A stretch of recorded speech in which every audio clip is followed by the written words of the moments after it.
What is going on, everybody? I hope you're having a great day today. This is Alex from the Fresh Fantasy Podcast. This is the 42nd episode of Season 3. Today, we're going to be talking about our favorite players to draft in each round of fantasy football drafts.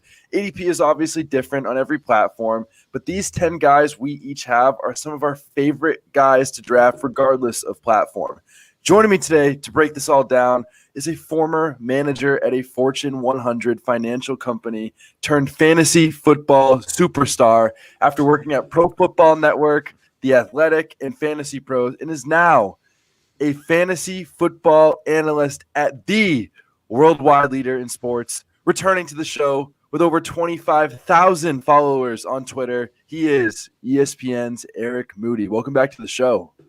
No, thanks, Alex. Yeah, I appreciate the invite. Once I got the DM, because I remember we did this. Was it like a year ago? I think it was about a year, About a wasn't little it? over a year ago. Yeah, no, because I was at Pro Football Network then. So yeah, once I got the DM, hey, always excited to hop on. I may have to get you to do my intros like for other places. that was impressive. I love it. No, it was good. And excited to be back and looking forward to talking about these players. So Absolutely. Well, great people need great intros. For the episode today, we have 10 rounds. We're going to get through as many as we can.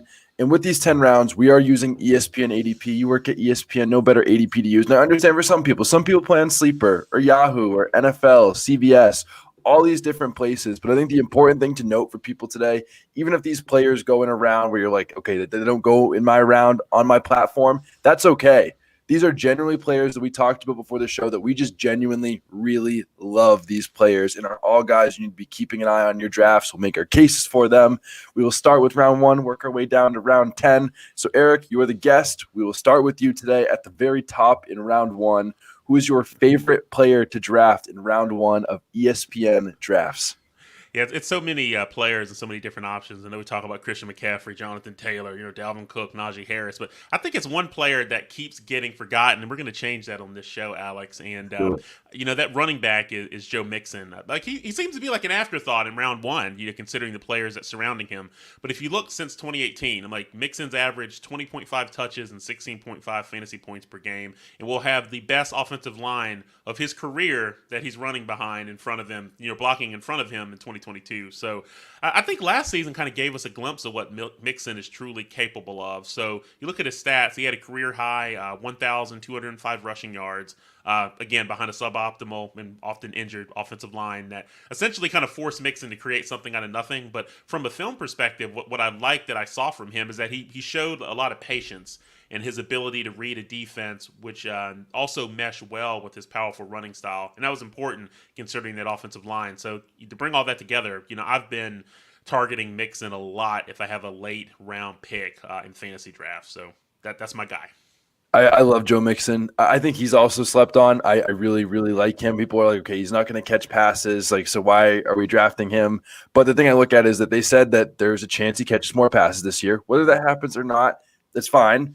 He was still one of the top 10 guys in routes run last year. I expect him to be the same this year, even while only playing less than 30 third down snaps last year. He was still top 10 in the NFL in routes run. He's going to be on the field a lot. Like you said, most improved offensive line in the league. This offense is going to get even better with a full year, of Joe Burrow off the ACL, Jamar Chase in his second year, T. Higgins, going into his third year now. So all signs are looking up for this offense, which all helps out Joe Mixon.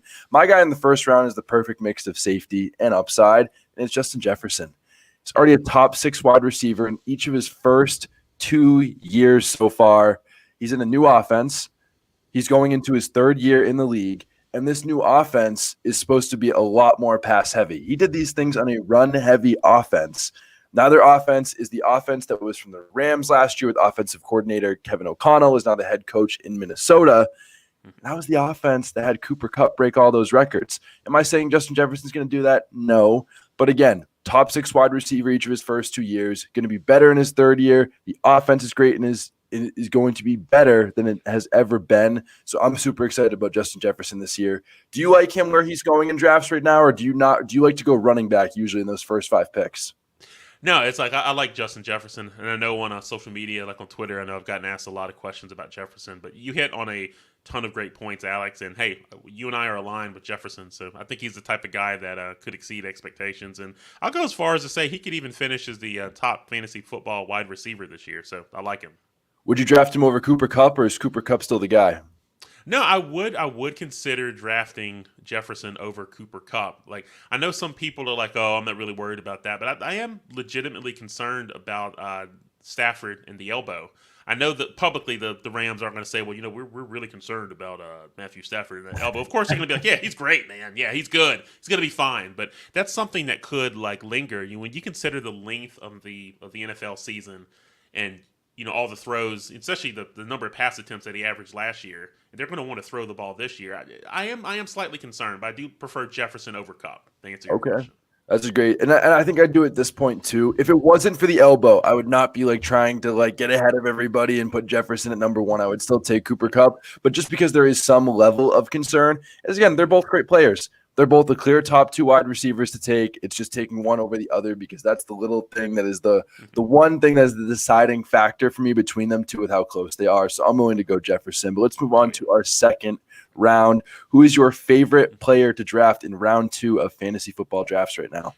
Yeah, I find myself drafting Stephon Diggs, quite a bit. He's been one of my favorite players in that second round. So you look at Diggs back in 2020. I know he finishes a wide receiver 3, wide receiver 7 in 2021. I'm looking at half PPR scoring. He's a guy, who does have the potential, I would say, to finish as a top 5 fantasy football wide receiver this year. So you look at some of the stats, since linking up with Josh Allen in the Bills in 2020. Like, he has 230 receptions and 2,760 receiving yards, which is the most by any player in his first 2 seasons with the team in NFL history. In his career, he's got 595 receptions. So in the history of the league, that's the 8th most by an individual in their first 7 career seasons. So one thing with Diggs, he should see fewer double teams playing alongside Gabriel Davis this season as the unquestioned number 2 receiver. His presence should allow Diggs to diversify his route tree. What I noticed last year, we're diving deeper into Diggs, he ran like a high number of vertical routes last season. So I'd like to see that, I'd like to see that change, and I would say be a little bit more diversified this year. To bring all that together, though, for you, Alex, over the last 2 seasons, like the Bills ranked 5th in the number of snaps. They had 3 wide receivers on the field. Furthermore, Josh Allen ranks 2nd among quarterbacks and slot wide receiver targets. So you look at Diggs. Again, he's my dark horse candidate, to finish as the top fantasy football wide receiver. I think he's capable of it. But then you look over the last 2 seasons, I'm like Devontae Adams, Justin Jefferson, and Cooper Kupp really are the only wide receivers with a higher receiving yards per route run than Diggs. So just don't leave your second round without him. He's being overlooked right now.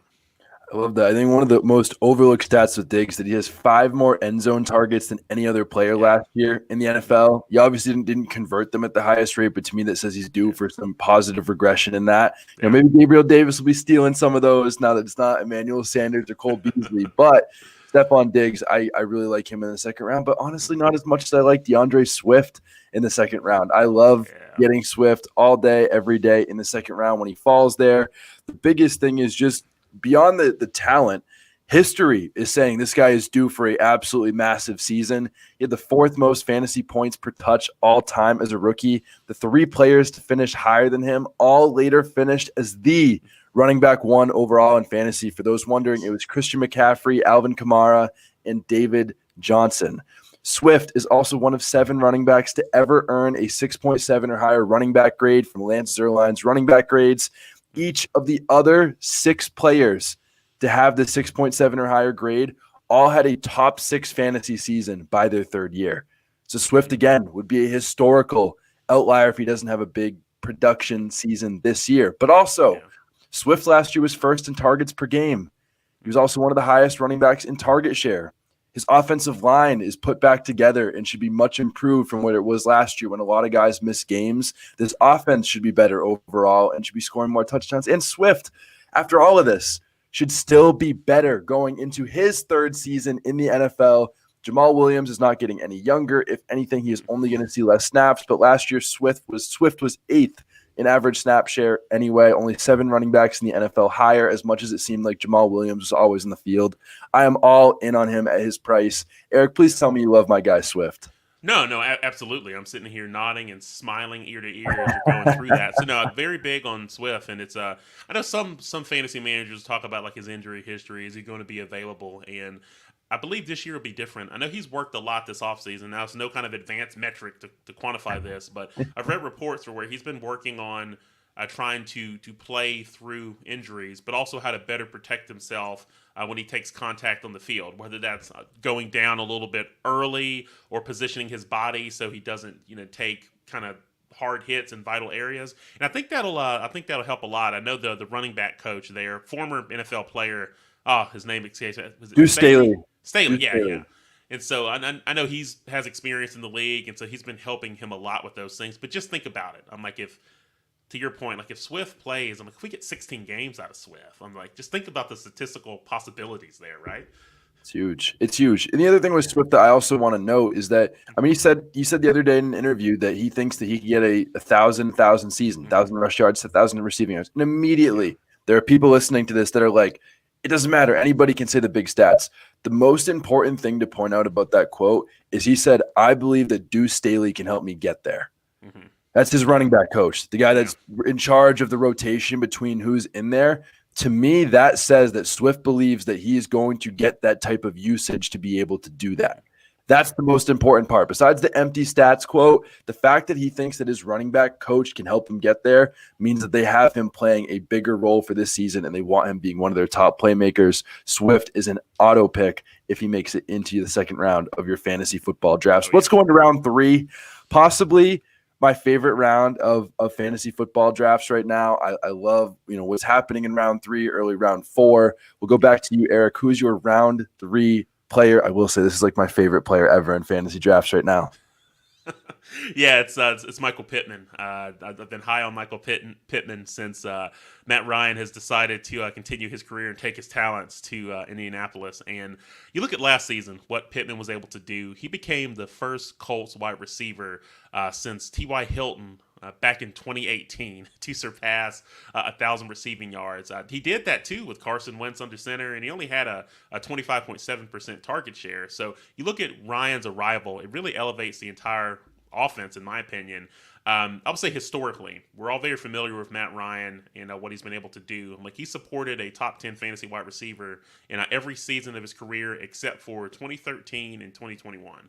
Wow. We're all familiar with Matt Ryan and Julio Jones. You look at Julio during his time in Atlanta, like he averaged 10.5 targets and 18.5 fantasy points per game during his time there, and Pittman is very capable of replicating those results.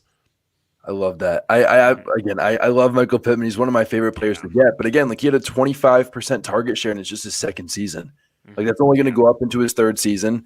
The wide receiver 1 from 2008 to 2020 with Matt Ryan averaged 160 targets per game. Granted, I know that you could argue it's a little cherry picked because it's a lot of Roddy White and Julio Jones. Yeah. But again, we've heard in Colts camp that Michael Pittman has been dominating both the other players in camp and dominating the targets.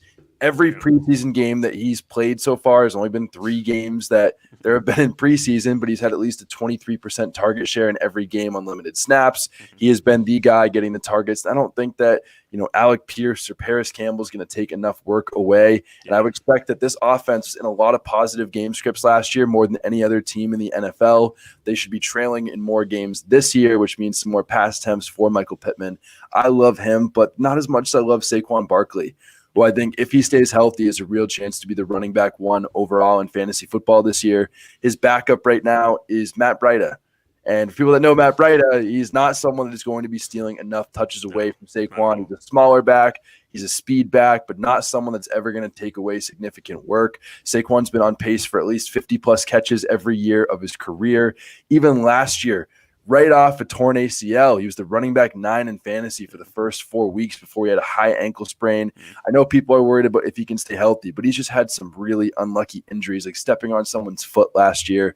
I think Saquon, if he stays healthy this year, is going to see somewhere between 350 and 400 touches. There's no player in the NFL outside of maybe Christian McCaffrey or Najee Harris that if he stays healthy will be on pace for more touches than Barkley this year. If he stays healthy, I am all in on his price this year. Are you worried about the injuries, or are you still willing to, smash Saquon in drafts? Yeah, I'm not really worried about the injury. Like you mentioned, some of them were kind of just unfortunate, kind of circumstances, wrong place, wrong time. But it's kind of one of those things in fantasy where people are constantly looking in the rearview mirror instead of looking ahead. But the future looks bright for Barkley, so he's a great value at his ADP. So I agree. I like, and again, I like Barkley, but again, why would you not take him right at his ADP? And I get there's injuries obviously involved, just like anything. But when you're playing in a league with 9 to 15 other humans, like you are playing for first place, not second. If you're playing for second, maybe you don't want Barkley. You want to go someone safer. But I would say that most of us are playing for first place, and that is a first place kind of pick. But that's Barkley. That's Michael Pittman, two of the best players. But let's move on to round 4. Eric, who is your first favorite pick of round 4? And this is one I've gone back and forth on like all summer, and now as we approach like week 1. But it's David Montgomery. I felt really good about his preseason debut on Saturday against the Browns. He looked really good, and I think he rushed for like 28 yards on 9 rushing attempts, dominated the first team snaps.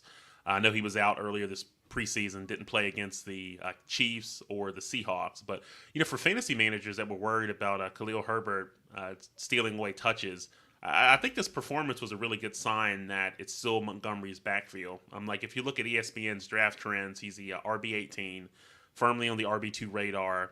Last season, the Bears' offensive line actually ranked 11th in run block win rate. I think it's possible for that trend to continue in 2022. But if you look at Barkley over the last 2 seasons, like he's averaged 19.6 touches per game, and I don't really see a reason why he couldn't get that type of a workload in 2022. So he's really a nice value, depending if you if you go wide receiver early in your drafts. He's a great option. I'm going to have to disagree here. I'm not sure I can get behind. Okay, the preseason has been encouraging, and I think it's definitely changed my opinion a little bit on David Montgomery. I mean, in their final preseason game, you saw 20 out of 22 snaps with the first team, and that kind of usage is exactly what we want. But I think their offensive line has looked very shaky in the preseason, which scares me. I'm not super confident in this offense because of the options that are in it, where Darnell Mooney's the number 1, and who's going to be the number 2? Cole Kmet, Byron Pringle. We're not totally sure. So with the offense not being super great, their defense I don't think is the same defense that it was a few years ago. I think they're going to be trailing in a lot of games, and maybe that helps David Montgomery for catching passes. But I think usually, sometimes those negative game scripts don't help all running backs as much. So for that reason, in the 4th round, I'm not as in on David Montgomery. But what do you think? Do you think the workload, no matter what, volume is king, and that's why he's going to finish well? Yeah, it just really comes down to the volume. But I was just surprised we're diving deeper into like the Bears like offensive line. I just think they're a lot better than what people make them out to be. But really, you brought up a good point. Yeah, with the game script, it just comes down to if he's going to be involved. The times where I have targeted Montgomery is for where, like, if I start off like with wide receiver early, like if I go 2 wide receivers to start the draft, and then fortunate enough to get someone like Saquon, I'm just comfortable having Montgomery as like my RB2. But it just comes down to how the rest of the team is structured, I guess, is the best way to put it. I think that's the thing that's overlooked in fantasy football so often is roster construction, because there's certain players that they might not be good, for your team sometimes, like to rely on them as your running back 1. But players like Zeke or even David Montgomery are perfect guys to be targeting for your running back 2, is just a solid guy you need every week to get you, anywhere from 10 to 20 points. And again, it's all about roster construction at the end of the day. But let's move on to round 5. I'll lead off here with round 5 because I'm just 4. I didn't even give my round 4. Yeah, you didn't give your round 4 guy. My round 4 guy is Kyle Pitts. Kyle Pitts is an auto smash for me. I love going for David Njoku and Cole Kmet late, but if I don't get one of I don't like to punt on the tight end position often this year because I think wide receiver is so deep. There's a lot of really good quarterbacks that I like targeting in these drafts, so I try to target tight end early when I can, and Kyle Pitts is definitely the guy I get the most shares of. He's already the tight end 5 as a rookie. He should be even better going into his second year. I know Matt Ryan's gone, but with Calvin Ridley gone and some of the other pieces missing from this Falcons offense, they have 52% of the targets from last year up for grabs, including 46% inside the 10. It's a lot of targets inside the 10-yard line for Kyle Pitts to scoop up. The second year for tight ends is usually a massive year for a jump. There's not a lot of really great rookie tight ends. And again, tight ends in general usually make a bigger leap in year 2. Kyle Pitts is going to make that already. He's going to be a star in this league. And Marcus Mariota, who's the biggest thing we probably worried about for Kyle Pitts, has been one of the highest graded PFF passers, so far in the preseason. And he has actually looked really, really sharp, which all helps out Kyle Pitts. How early are you willing to take Kyle Pitts in drafts?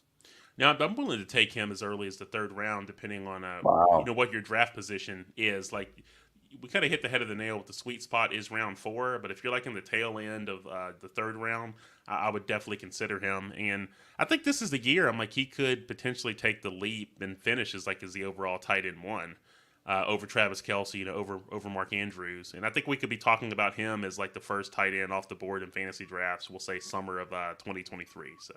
Wow, clip that and put that on Twitter. That is I love that take.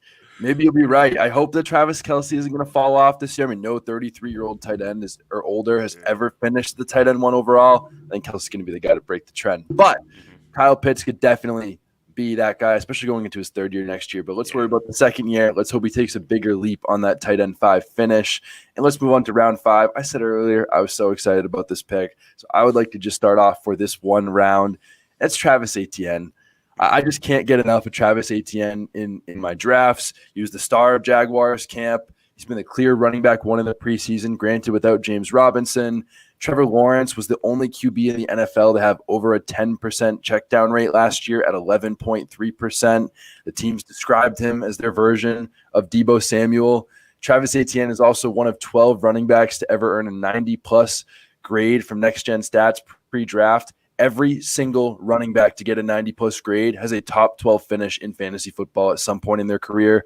Etienne is also one of 6 running backs to earn a 99 grade from Next Gen Stats. The other 5 to do it are Jonathan Taylor, Saquon Barkley, Melvin Gordon, Nick Chubb, and Breece Hall. All elite running backs, good people to be named with. And the last thing that we just heard come out for the first time all season is that it actually might not be the James Robinson show when he comes back, and that Etienne will be the guy that will be heavily involved no matter if Robinson is coming back or not. I think we all assume that. We finally heard it come out from one of the beat reporters. So I'm all in on Travis Etienne. Eric, I cannot let you slow this hype train down. Please. This has to be like one of the ones we have to agree on here. Oh, yeah, definitely. Yeah, we're not going to slow down the hype train. It's interesting where people are trying to find ways for Travis Etienne to not be successful. It's just like, oh, he's not a great receiver. He's not this. James Robinson's going to be involved. It's just like his buddy, Trevor Lawrence is the starting quarterback of this team. We're just going to give them a redshirt year with the Urban Meyer regime. I think he's going to be a monster this year, and being able to get him in the 5th round. And I know I've seen some drafts where he's gone a little bit earlier, but if you can land Etienne in the 5th round as like your RB2 or even like your flex, I'm like, you just got to hit the button, right? So you got to hit the button. I think the other thing that you also mentioned is that there are platforms where Etienne goes higher, but you know where Etienne goes the highest than any other platform? High stakes leagues. Yeah. That's where Etienne is going the highest right now. And there's a lot of people that are not high stakes players, are not absolute experts at fantasy football like myself. And high stakes ADP is what I'm looking for. The smartest of these smart fantasy football players, the people with the most money on the line, are drafting Etienne as high as the late 2nd and early 3rd round. Mm-hmm. And that is exactly the kind of thing I want to know when I'm going in these drafts, and I can get Etienne in rounds later. Who is your guy in the 5th round that you have as your favorite pick? Yeah, I'm going to go back to the Bears here with Darnell Mooney. It's just his ADP, hasn't risen, so I like him a lot in the 5th round. But you brought up some good points where we were talking about Monty. It's for where I'm like, the Bears didn't do Fields any favors. They didn't add any offensive playmakers this offseason. Offensive line, especially from a pass protection lens, still a work in progress there. But one thing with Mooney, I'm like, the targets will be there. And I think he's someone that could exceed expectations. What I do like about Mooney is that Mooney and Fields did work out extensively together. I think they lived together, too, for a portion of the offseason. So the rapport should be there because he did have the 6th highest target share among wide receivers last year at 26.7%. Now, the quality of those targets should be much improved this season. And that's really what we're looking for here. But you mentioned it earlier, Alex, is for where like this passing game is going to be funneled through Mooney and Cole Kmet, and then maybe we'll get some targets to David Montgomery, but I'm like, he's going to actively be involved. But you know what? I just think this Bears team, I'll say it's probably going to be one of the worst teams in the league this year. Wow. They're going to find themselves like in a lot of negative game scripts, comeback situations. So I think that bodes well for Mooney, like fantasy wise. I do like him more as like my wide receiver 2 and not necessarily my wide receiver 1. Again, talking about team construction. So. Yeah, and I think that I struggle with Darnell Mooney a little bit. And I think that maybe it's just shame on me because I was such a big believer in Deontay Johnson last year. I think they're similar. They're great route runners. They're going to command a lot of targets on an offense that really is not all that great and seems to have a quarterback willing to throw to them. And I think Darnell Mooney checks all those boxes. But I just, when, like you said, this is going to be one of the worst offenses in the NFL. And I think when you look at the top, 12 to 15 wide receivers and finish year after year, they're almost always coming from great offenses. And again, is Mooney very set up well to be one of the guys that breaks into like something like the top 15 or top 12? Yes. But for myself, at least personally, I'm trying to invest in somebody that is in a better offense. And I think like has maybe not a clear path to targets, but I usually like to target those players that are in better offenses because I feel like more than finish in the top few, but Mooney's perfectly set up. Do you think I'm overlooking the whole good offense versus bad offense narrative and Mooney's going to get the volume? Because I could be going wrong somewhere here. No, and I wouldn't say that you're going wrong. It's if you look at these productive offenses, like the Buffalo Bills, Kansas City Chiefs, typically known as like a fantasy football bonanza, and so it does play like a part. It's just a thing that's really repeatable or predictable, like with wide receivers, is targets. And just given his situation, I'm like he doesn't really have any competition for targets, and that's something that I'm open and willing to hang my hat on. But he's just not a player that I'm reaching for. I just kind of like to get Mooney at like the 5th or 6th round. But if I have a strong wide receiver 1 and I just need wide receiver 2 production, then that's where I'd usually select Mooney. But I wouldn't feel comfortable going into a season where he's like my wide receiver 1 for my team. So okay, that's a good note. That's a good note to me. But let's talk about some wide receivers that are in some really good offenses and bring those guys into the discussion with our round 6. Eric, we'll lead off with you. Who is your favorite player to draft in round 6? Yeah, well, for round 6, it's Juju Smith-Schuster. So I love it. Well positioned for a bounce back season. He'll be catching passes from Patrick Mahomes. One of the top quarterbacks in the league. Someone who's in his physical prime, unlike Big Ben Roethlisberger, like when Juju entered the league. And we all know about Mahomes. Like he's averaged 299 passing yards per game over the last 2 seasons. Just the offense overall has been really productive. I know they kind of had some kind of slow start last year, but they were able to kind of get things together. Andy Reid, he's a really creative play caller. One thing with the Chiefs, you got Tyreek Hill that's moved on. They got a ton of targets available, 360 targets going into this season.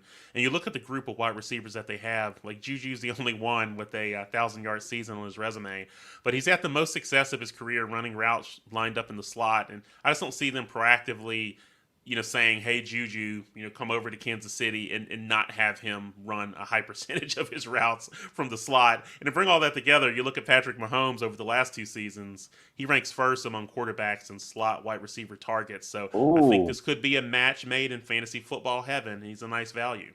I love that. That is why we bring amazing guests like Eric on the show for stats like that. I did not know that. And I was just on a podcast, I forget, it was either with Jared Smola or Matthew Friedman. I can't remember which one it was. It's the last 2 episodes that have come out on this show.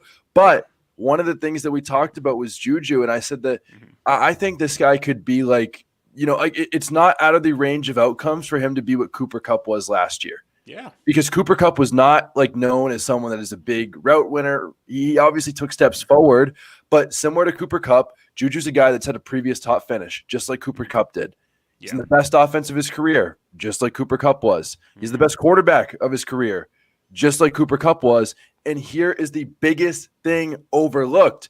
Cooper Kupp was not just like, he didn't turn into the greatest route runner in the NFL, but he plays in one of the best schemes in the NFL that schemes slot wide receivers open.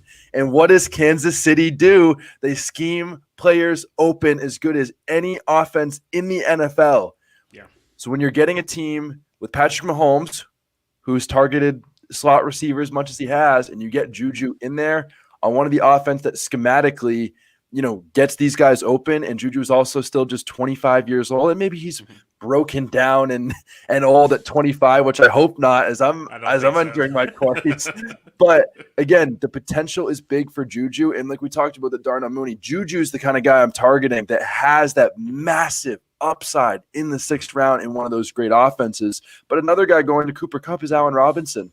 Allen Robinson's another guy that I'm targeting right in that range. He's my pick for my favorite in the 6th round. Again, in a Rams offense, Allen Robinson has still been a top 10 wide receiver in fantasy in 2 of the last 3 years. This Rams offense was first in passing rate inside the 5 last year, second in passing rate inside the 10, which is great for the touchdown numbers of Allen Robinson, who's exceeded 7 just one time since 2015. And beyond that, with Allen Robinson, like, this is the best quarterback he's had of his life, the best offense he's had in his life, the most scoring opportunities, and this number 2 receiver role for the Rams over the last couple years has been very productive with Robert Woods. It was productive when Odell Beckham came in. And I'd argue that Allen Robinson, still at this point in his career, at 28, 29 years old, is still the most talented wide receiver of all 3 of those at that point. So I love Allen Robinson all day, every day. So who are you picking between Juju and Allen Robinson, and how do you feel about Allen Robinson in general? No, I feel pretty good about Allen Robinson. The targets will be there, and I think he's someone that could be really productive for the Rams, like in the red zone. But yeah, the targets will be there, and then just with the defensive attention that Cooper Kupp commands, I'm like, it'll be a breath of fresh air for Robinson to not have like all the defensive attention focusing on him. So I think he's in position for a great season. And I don't want to like cop out on the question. I just feel like it just comes down to who's available. I'm like, if Allen Robinson's available, I'm comfortable getting him. Same thing with Juju. I just haven't been in a situation for where I've had to choose really between both of those guys. But I guess I would give the slight nod to I would end up giving it to Juju. Excuse me, lost my train of thought there for a moment. Yeah, I would give it to Juju just because of the situation. Because in Kansas City, I'm like, he doesn't have really any legitimate like competition at wide receiver. I know Sky Moore has been hyped, but it's just going to take some time for him to get more like actively like involved. Talented player, but I just think the passing game, at least when looking at wide receivers, will run through Juju, and obviously Kelsey will be involved. So I love that. And Sky Moore, again, I love Sky Moore. People on this podcast have heard me talk about Sky Moore plenty, but, in the preseason so far, in the final preseason game, he's still running behind McCole Hardman and Justin Watson as the wide receiver 5. Doesn't mean that he couldn't be the starter come week 1, but to me, that's more of an indication that, the number 2 and the number 3 right now are Marquez Valdes-Scantling and McCole Hardman, who have each never commanded more than the 15% target share in a season. That is Travis Kelce and Juju Smith-Schuster to the moon for this coming season. Let's move on to round 7. Some more exciting players to talk about. Eric, we will go back to you. Who's your best player to take in round 7? Yeah, and I know his ADP has been rising and fluctuating, but it's A.J. Dillon. And so I felt like fantasy managers probably did a backflip upon hearing some of the comments from Packers head coach Matt LaFleur, where he referred to Aaron Jones and Dillon as like running backs, like 1A and 1A. So that was huge. So the way I interpret that, I think he kind of views them as being like interchangeable. And so I think when you look at Aaron Jones, and I kind of tweeted about this too, like I think his fantasy potential, I would say, is really being like inflated. I know in our draft trends over at ESPN, I'm like Jones is the RB11, where you look at Dillon, I think is a much better value, and he's at the RB32. And so after the end of the 2022 season, and this could be kind of shocking for some, but it's just like, here's the reality. With the way that Jones's contract is structured, I'm like, he could be cut by the Packers after this season. Not saying it's going to happen, but it's something that could be on the table. And so I think fantasy managers in keeper leagues, I've been asked a lot about keeper leagues. I'm like, hey, prioritize someone like A.J. Dillon. We could be going into next year where he's the guy, as they say. And so I just like Dillon because he's like a flex option, but has like immense upside, like RB2 upside. And obviously if Jones were to miss time, I'm like, you're looking at RB1 potential there. Yeah, absolutely. I think there is. And Matt LaFleur the other day also said that this offense has a running back 1A and a 1A. The biggest difference on ESPN leagues is that you can get a 1-1A in round 2, and you can get the other round 1A in round 7. Yeah. So give me the round 7 1A all day. A.J. Dillon was really, really good last year. He's going to be even better this year in an offense that doesn't have Devontae Adams, which opens up even more touches. And they've talked about how A.J. Dillon is making steps to pass catcher. He was a solid pass catcher last year, and then he caught 36 to 39 targets. This year, you could see even more that both these guys could get 50-plus catches this year, which would be great, for A.J. Dillon, especially in PPR leagues. I love him all day, but possibly my favorite target, in fantasy football right now, to the point where, it is my show, and I can do whatever I want on my show, that I'm ready to change my flag plan again from Trey Lance to Jalen Hurts. I'm not officially going to do that. Maybe I'll decide that in my season finale. And I love Trey Lance. I'm still all in on him. But I might be even more all in on Jalen Hurts right now. I'm targeting him in every single draft possible. He was number 1 QB in fantasy points per dropback last year. And then the Eagles added A.J. Brown. Hurts should be even better in his third year.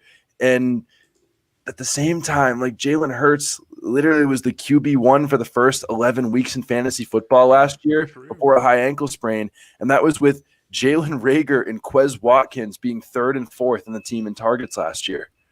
So why when you add AJ Brown and less targets are going to Quez Watkins and Jalen Reagor, Devontae Smith is getting better, Dallas Goedert is getting better. Why can't Jalen Hurts take another step if he still gets better in his 3rd year and this is the 2nd year of a new offense? Like to me, all signs point to this being like the year for Jalen Hurts for him to finish as like the QB1 overall. Am I getting a little too excited here, or are we on to something? No, you're not getting too excited. I'm like, I think you're onto something here. It's again, sometimes we try to, I guess, kind of overanalyze like some things. But you brought up some good points. It's like you've got Jalen Hurts. I'm like, everybody knows this is an important year for him, where he needs to perform. The Eagles have surrounded him like with playmakers. You know, making that trade, you know, to get AJ Brown like is huge. And so he's got 2 great, you know, his top 2 receivers are superb. And we obviously have the rushing ability that's there, but then I would just say don't discount like the growth that a player can have like from one season to the next. You know, he's far from a finished like product, but I think we're gonna get closer to seeing what he's capable of for this year. But then when you're looking at his average draft position too, it's kind of hard to, you know, if you want to go ahead and kind of, you know, hit the button and get your quarterback. I'm like, he's a great option before he's going right now. I'm like, so yeah, not crazy at all, Alex. I love it. Thank you. I appreciate that. But again, and if people think it's too crazy, that's okay. Because again, that is a big thing to say that he could be the QB1 overall. But again, did it for almost 2/3 of the fantasy football season last year. So why couldn't it happen this year? That is all I am saying. We're going into round 8 now. This is the only round today where we have the same player as our favorite first round pick. And Eric, I think you're a great mind. Whether I'm a great mind or not is neither here nor there. But maybe if great minds happen to think alike, then maybe everybody should be drafting this player all day, every single day. I'll let you tee him off. Who is the player we both think is the best 8th round pick in fantasy football this year? Yeah, it's all about Damian Pierce. I've talked a lot about Damian Pierce. I'm like, he's a league winner. I've talked about Damian Pierce on social media, on Twitter. I've talked about Damian Pierce on national TV.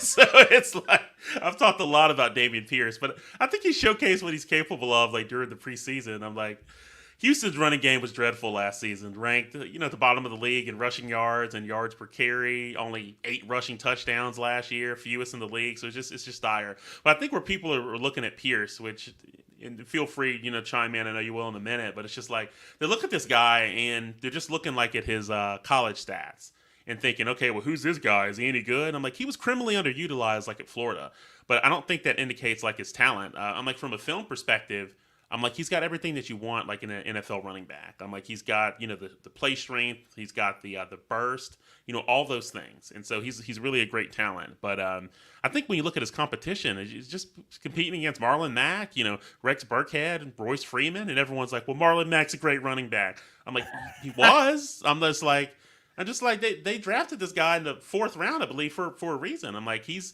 doing everything that's possible to position himself for success. So I'll stop. You continue. Go ahead, Alex. Well, the thing I'd say about Marlon Mack is that Todd Gurley and Le'Veon Bell were probably the top 2 fantasy running backs the last time Marlon Mack was really great. Obviously, it's probably not exactly on point, but again, it's been a couple of years since Marlon Mack's been a really great producer. And then the other competition, like you said, is 31-year-old Rex Burkhead. You know, he's taking away some passing down work. So again, the big point is, even if you don't believe in Damian Pierce's talent, which I think everybody should be, I think you made great points on that. But for the people that don't, Damian Pierce is like the only possible 3-down running back that you can get in round 8 or later of your fantasy football drafts right now. So even if you don't like the offense, which is improving, even if you don't like the offensive line, which is the top 10 most improved offensive line this year, and even if you don't like Damian Pierce, this is still the only guy with 3-down potential that is going this late in your fantasy football drafts. And his only competition to stop him from that is Marlon Mack, who's had 32 carries over the last 2 years, and Rex Burkhead. So I don't get it. Everyone, if you don't believe me, you don't believe Eric, look at everything the beat reporters out of Houston have said, that he's by Yeah. far the best running back on this team. They've said that he could see 15 to 20 touches per game as soon as week 2. Like we're saying it. The beat reporters are saying it. The team is clearly showing it in preseason with how they've used him. Like, why are we not drafting more Damian Pierce? You should be drafting him in every single fantasy football draft right now. I would take him as high as the late 5th or early 6th round. There you go. I said it. I am very high on Damian Pierce. Let's move on to round 9. We get 2 rounds to go. And then the flag plant.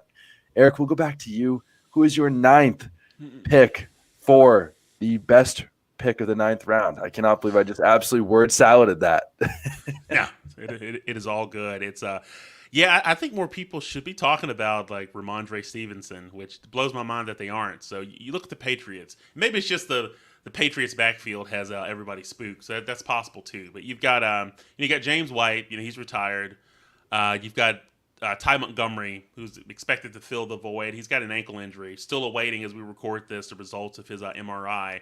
And so it's just really positioning Stevenson for a larger opportunity this year in 2022. So one thing that Belichick mentioned, head coach Bill Belichick, about Harris and Stevenson is that he kind of views them being able to play on all 3 downs. So Stevenson's worked a lot this offseason on his receiving skills, and he's gotten a lot of reps in practice, 3rd down reps, reps as a receiver. And I know he's worked a lot too to kind of change his body this offseason and improve his fitness, his diet, all those different things. So that's good to hear. And I just think that development is worth paying attention to, because you know how the Patriots have been.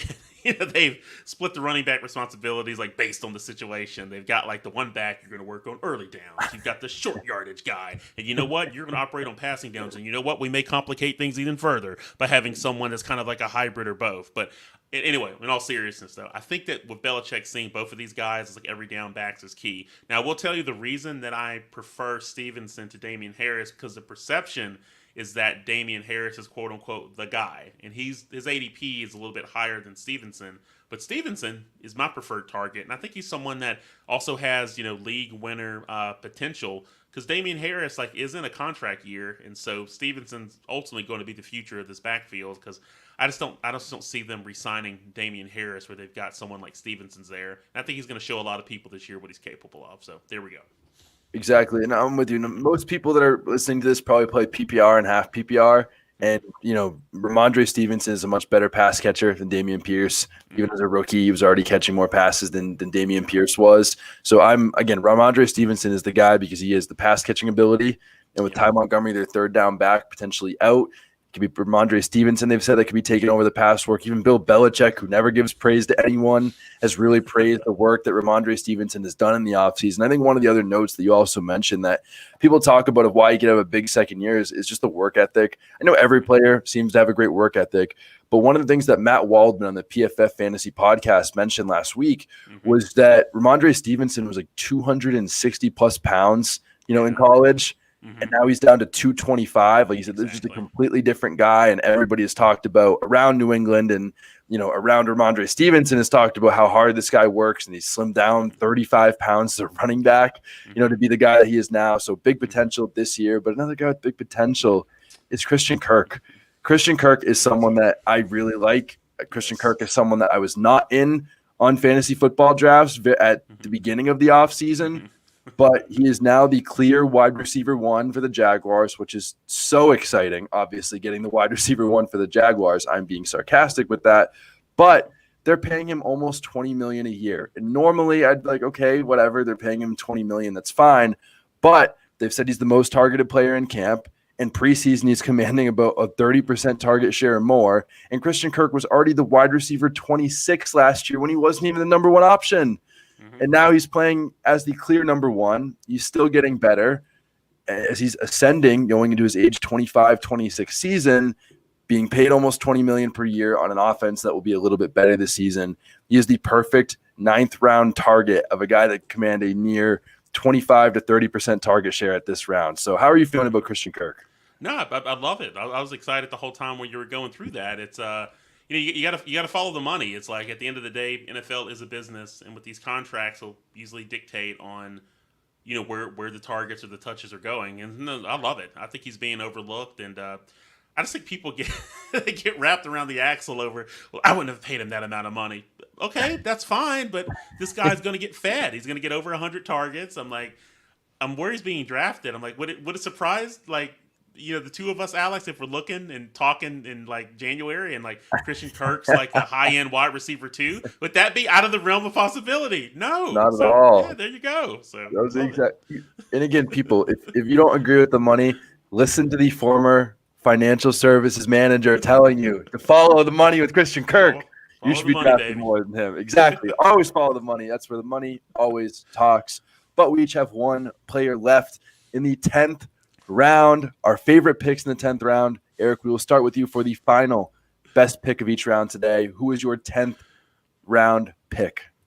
Yeah, I've got to go with Nico Collins here. Like, he's had a great training camp, great preseason. I'm like, all reports suggest that, hey, he is the clear number 2 receiver for the Texans. And I'm like, when you're in round 10 or 11 or 12, I'm like, he's been one of my favorite players to target, like in the double-digit rounds. And so I know for those that are kind of looking backwards instead of looking forward, they're like, okay, well, this guy caught 33 passes for 446 yards, 1 touchdown during the 2021 season. But it's like rookies are going to struggle. Plus, he had inconsistency at quarterback. But when you watch the film and see the guy move and run routes, I'm like, the potential is obviously there. I'm like, he's gotten praise by coaches, teammates, as well as his quarterback Davis Mills, like publicly. So a breakout sophomore season is imminent for Collins. So you just got to get him. I love it. I love it. You got to get him all day, every day. And again, an offense that has some targets up for grabs. They don't really have a clear wide receiver too. Unfortunately, with their 3rd round pick, I think it was John Mechie being diagnosed with cancer. He'll miss this season. Prayers up for him for the recovery. But it does open up some more targets for Nico Collins. Who's it going to be? Brevin Jordan or like another one of these guys behind him? Is it going to be Rex Burkhead? Is it going to be Marlon Mack for the Marlon Mack truthers out there? I don't think so. I like Nico Collins, but a guy I like even more is James Cook. And James Cook for me is like the absolute perfection, 10th round target right now playing for the Bills. And the biggest thing is that a lot of people don't know this, but Devin Singletary ran the 4th most routes among all running backs last year. That's a good and start. He ran just 52% of the routes for the running backs for the Bills. 52%, and he was 4th most. And with those, over the last 2 years, among 200 running backs to run at least 350 routes, Devin Singletary was 198th in yards per route run. And that's why the Bills went after J.D. McKissick. They went after Chase Edmonds to get a pass-catching running back. They couldn't get either. So what do they do in the 2nd round of the draft when they had much bigger needs and they have Devin Singletary and Zach Moss? They drafted a pass-catching running back because that's what they need for a team that drops back almost more than any other team to pass. That says to me that James could get the usage, and you're getting him in the 10th round. Yeah. He's a guy that commanded a lot of targets this year, and that being said, he could also be the running back. What if he's just the best running back on this team? So there's a chance you get a running back 1 that is the pass-catching running back for one of the best, fastest-paced offense in the entire NFL. And if he doesn't, that's fine. If he doesn't, okay, it's your 10th round pick. You can go find someone else off the waiver wire. Oh, yeah. But the potential is huge for someone like James Cook, a potential running back 1 in a really great offense that is a guy that catches a lot of passes for a team that uses their running backs on a lot of routes. All things point towards drafting James Cook. And if he doesn't, it's your 10th round pick. These are the exact guys you want to target in that range. Is James Cook a target of yours, or do you think that there's just too much competition going on here and that he'll never be able to get a clear enough share of the backfield? No, I don't. I don't think it's out of reach or saying that he won't be involved. No, because I like the pick, and I know Devin Singletary, has looked good during the preseason, but I do see Cook being actively involved. As you were going through that, I was thinking with the Bills, I'm like, I know I mentioned earlier about the number of 3 wide receiver sets that they run. Like when you look at snaps, I'm like, when you look at snaps with 4 wide receivers on the field, I'm like, it's really high as well. Like in just when you kind of stack rank all the teams, and so I think it could be some opportunity for Cook like underneath. And I know Singletary is improved like as a pass catcher, but I'd go as far as to say Cook is probably the best running back pass catcher they have on the team. And why not leverage that? And I think that's something. I think that's something that the team will obviously leverage. Josh Allen probably knows it. I'm like, he probably knows everything about these guys, and so I just think over time he's going to get an increased workload. I guess is what I'm trying to say. Well, you said something pretty interesting there that Josh Allen knows these guys, and I think it was Josh Allen on record, just last week said that James Cook is someone that we want to be able to contribute on every single drive this year. Mm-hmm. That doesn't do it. I don't know what will. I get it. The Yeah. other thing I will note, though, there is a downside here where James Cook's usage in the preseason has not exactly been with the starters. He's been playing with some of the backups, but he's still a rookie. They're trying to get him work. But again, that is something to point out that he might be the running back 3 on the depth chart right now. But again, if he can get in for some passing down work, especially in PPR leagues, and if he can command 4 or 5 targets a game, and end up with another, 5 to 10 carries, I mean, that could be 15 touches a game and one of the best offenses in the NFL. And if he's a talented running back, again, the exact type of player you want in the double-digit rounds of your fantasy football leagues. But that is it for our best picks of each round. But we still have the best question of all left to ask. Eric, you're at ESPN now. They saw the talent. They got you. Now it's your turn to see the talent and make your flag plant for this coming season. What is your boldest prediction for fantasy football in 2022? Yeah, I'd say for those that follow me on social or kind of watch segments on different shows, it's like this shouldn't come as a surprise. But I go as far as to say that Russell Wilson has the potential to finish like as the top fantasy quarterback. Like since 2016, the Broncos have struggled mightily at quarterback once Peyton Manning retired. But you look at Russell Wilson since 2016. Like he's ranked 8th in completions, 6th in passing yards, and 3rd in touchdowns for a Seattle Seahawks offense that was 31st in total pass attempts over that time frame. Now he's in Denver, and he's got Cortland Sutton, he's got Jerry Jeudy, Javonte Williams, Melvin Gordon. He's got a coaching staff that believes in him, that are saying, hey, we're going to build this offense around what you want to do. And so they're ultimately going to let Russ cook, and I think the results will be glorious because he's got a lot to prove this year. And so I think you're going to see the best that Russell Wilson has to offer. And I think that'll obviously be reflected too in the fantasy football results. And so he's someone, if you're waiting at quarterback to bring all that together, 7th, 8th, 9th, 10th round. I've seen his draft position where he's selected fluctuate. I'm like, don't hesitate and just add Russell Wilson as your QB1. So he's going to have a monster season. Broncos country, let's ride. I love it. I love that take. I will say Russell Wilson was not someone I was high on. I just wasn't a believer as much in it at his, rushing upside now, maybe on a new team. I don't know, but I will say someone I'm definitely getting more shares of though. But real quick, I will ask you about Russell Wilson. What do you say to the people that think that his rushing upside is kind of gone as he's getting a little bit older? Do you think he still has that this year? Because he's going to need that to finish QB1. Like, what are the chances that he has a good rushing season?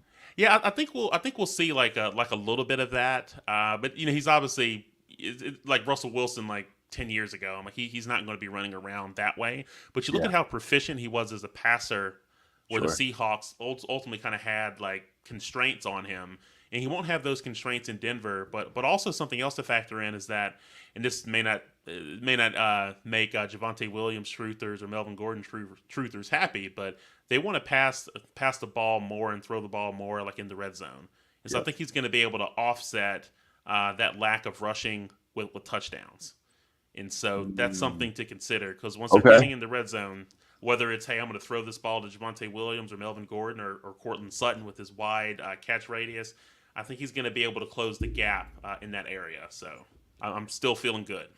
Yeah, that being said, with all of that, who's the biggest beneficiary? So if Russell Wilson hits that top range of outcomes, the number 1 fantasy quarterback, that offense is going to benefit. Who would be the biggest beneficiaries? And also note for people, Russell Wilson supported the top 15 wide receiver every year since 2016. So who would be the biggest beneficiaries of it? Is it Cortland Sutton? Is it Jerry Jeudy? Is it Albert O? Is it one of the running backs? Who do you think those will be?